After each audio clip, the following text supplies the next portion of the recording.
Hey guys, I'm Dave. I'm Anna. So I finally read the book The Shining for the first time in my entire life. I love the Kubrick movie, and I even saw the Stephen King miniseries way back in the day, but I never read the book, and I finally read it, and I was telling Anna all about it, and then she was like, you know what? We should watch that Dr. Sleep movie. And I'm like, yo, why don't I just watch The Shining? And she's like, no, you've seen The Shining. Yeah.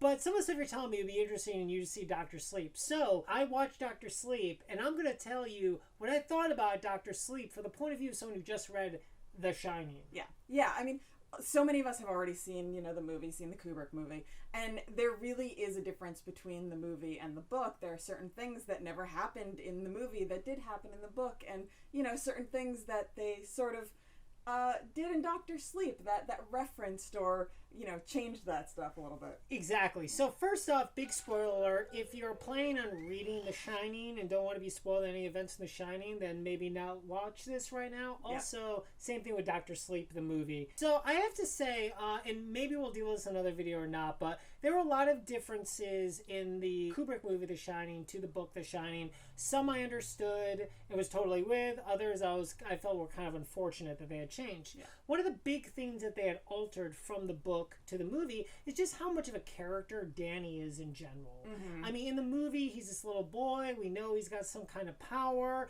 but really the movie is Jack's movie. Mm-hmm. But when you read the book The Shining, a lot of it is from Danny's point of view, and you get a real sense of his power, what The Shining does, how it works. Also, Dick Halloran, the cook in the Shining film, who famously is mostly there not only to have that sexy lady painting over him, but to get, to show up in the Overlook just to get axed by Jack. He is a really important character in the book. And I felt like in Kubrick's movie was more of an accessory than anything else. Yeah, also it should be noted that one of the big differences between the movie and the book, spoiler alert, is that Dick lives in the book, where he does not, obviously, in the movie. So let's start there. So what I really loved about the open of Dr. Sleep is that conversation that Dick and Danny have, in Florida. And what's really cool about it is that conversation is very closely paralleled in a conversation that happens at the end of the book The Shining. Right. Bit of an epilogue. And I was really impressed by that because I just finished the book and I was like, a lot of the same stuff is pretty much from the book. So that I really love. Now the biggest difference, of course, if you've seen Dr. Sleep, is that Dick is dead when this happens in Dr. Sleep because he died in the movie The Shining.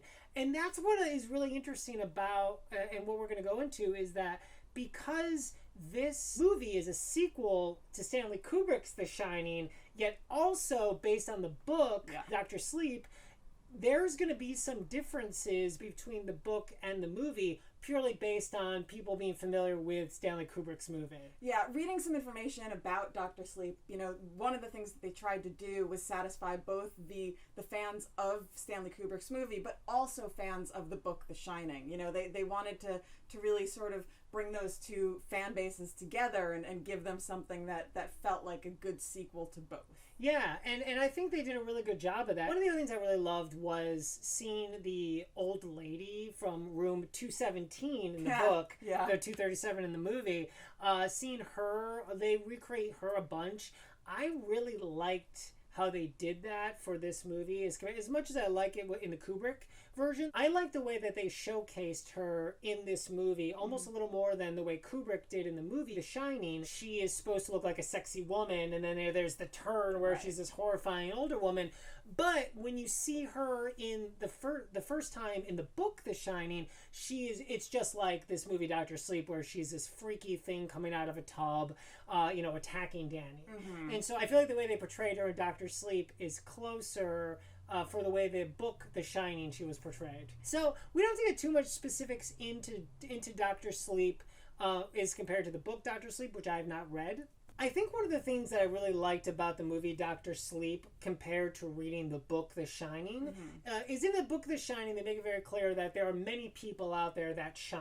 Right. There are many people that have some version of this power. Now, in The Shining, the book, it's really just this sort of like telepathy, clairvoyance thing that they have when, like, in this new version, Dr. Sleep, people have all kinds of like X-Men powers. Basically, the girl Abra is kind of like Jean Grey in this, and like she can kind of do everything. Yeah. So tell us some more about some of the things that happened in Dr. Sleep that were, sort of taken from The Shining that were never in the Kubrick movie. Yeah, so a lot of it happens kind of near the end of the movie. I mean, there is some stuff before, but really in the end when they get back to the Overlook, which is still there, that's the stuff that I was really impressed by. Yeah, obviously they had to change a lot of things up there because in the movie, the Overlook survives. Yes. In the book, it does not. Yeah, in the original ending of the book The Shining, the Overlook explodes.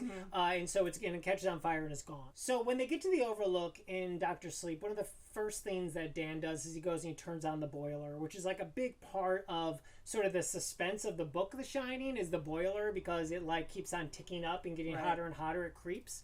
And so he does that because he sort of has this plan to like defeat the last enemy, the big bad, right? Oh, and then also when Dan was in a bar fight early on, he was beating up a guy. He was telling him, "You're going to take your medicine." Yeah. Which I really liked that because throughout the book, Jack Torrance's father was abusive. Right. And when he was abusive, he would say, "You're going to take your medicine." And so when Jack was sort of seduced by the spirits of the Overlook to become evil, he started saying like Danny's gonna take his medicine, and when he was chasing after him with a Rocaine mallet in the book, he kept saying, "You're gonna take your medicine, you pup," Tell me, pup. Are you gonna take your medicine? So now a lot of this stuff came in dialogue, Right. When you read The Shining, there is a moment which is very different from the way that the movie The Shining ends, and that's that Danny gets trapped in a hallway, and Jack comes up and he's right about to beat him to death, and Jack doesn't understand why Danny isn't scared. And Danny's not scared because he knows that it's not his dad. The Overlook has taken him over, and he tells him to take the mask off. You're not Uncle Dan. You're a mask. A false face. Mask's off then. Basically, the conversation that Danny and Jack have near the end of The Shining, the climax, is exactly paralleled in what Abra says to Dan in that sequence at the end of the movie. And I thought that was really cool. There were clearly elements of this that they were like, we know you guys love the book The Shining, and we're going to put this in here because this is going to be a little more connected to The Shining than it is necessarily to the book Dr. Sleep. Yeah. And I thought that was fascinating. Yeah, you definitely learned a lot more about what this whole shine is. Yeah. It was something that you didn't really get out of the Kubrick movie because, like you said, the Kubrick movie was so much about Jack. Yes. And I think, it's also really following Danny's character. It's a really interesting thing the way that they were able to take the movie. However you feel about Dr. Sleep, it does give you some really interesting elements that connect it to both the Kubrick movie and to the book The Shining. Yeah, I will say that I'm glad that I watched Dr. Sleep after reading The Shining, because I don't think I would have liked Dr. Sleep as much had I just seen the movie The Shining. I'd be like, why aren't they at the Overlook already? Like, it takes so long to get to the Overlook, because if I had watched just The Shining, Kubrick's version, it's all about the Overlook. Yeah. And when you read the book, it's all about the characters. It's all about Danny. It's all about his shine. It's all about Jack, who's like a really horrible person. And so by the time you get to Dr. Sleep, you kind of understand the humanist stuff more than just a haunted house. Yeah, and that was exactly my experience with it. The first time that I watched Dr. Sleep, it was, all I had seen was the Kubrick movie, and I'd also seen the miniseries, like way back when, but I'd seen the Kubrick movie multiple times, and then I saw Dr. Sleep, and I haven't read the book, and so it was sort of like, by the time they finally got to the Overlook, it was like, oh, this should have come much sooner. Like, this would have been so much better if there had been more Overlook. But, after hearing you talking about The Shining while you were reading it, I was like, oh, I get this more, and that was exactly why I wanted you to watch Dr. Sleep immediately after reading it. Yeah, and I thought it was really cool. I mean, it made me sad in a way because you don't want Danny to become a destructive alcoholic. Yeah. But you also kind of understand based on like what happened to him, right? Because it was a really horrible situation. Also, Danny's only 5 years old during the events of The Shining, so it kind of makes sense that like he would be so scarred. Yeah. And he definitely is in in the book, but he's also like very resilient in the book. And that's what's really weird and interesting about Dr. Sleep, and why I definitely recommend reading The Shining, is you get a whole interesting balancing act of like them clearly trying to make a sequel to Shining the movie, but also clearly trying to make a sequel to The Shining the book. Yeah. Also trying to make a representation of Dr. Sleep the book. So it seems like you will actually get more out of the movie Dr. Sleep if you have read the book The Shining. Yeah. Like if you have both seen the Kubrick movie Yeah. and read the book. You'll get more out of it because it really did try and blend things to appeal to both of those audiences. That being said, you know, you still get stuff out of it if you've just read the book. You still get stuff out of it if you've just seen the movie. But I think the best scenario is having done both, and then you really sort of are able to connect things. Yeah, I agree. Does Stephen King like any of the adaptations of his books?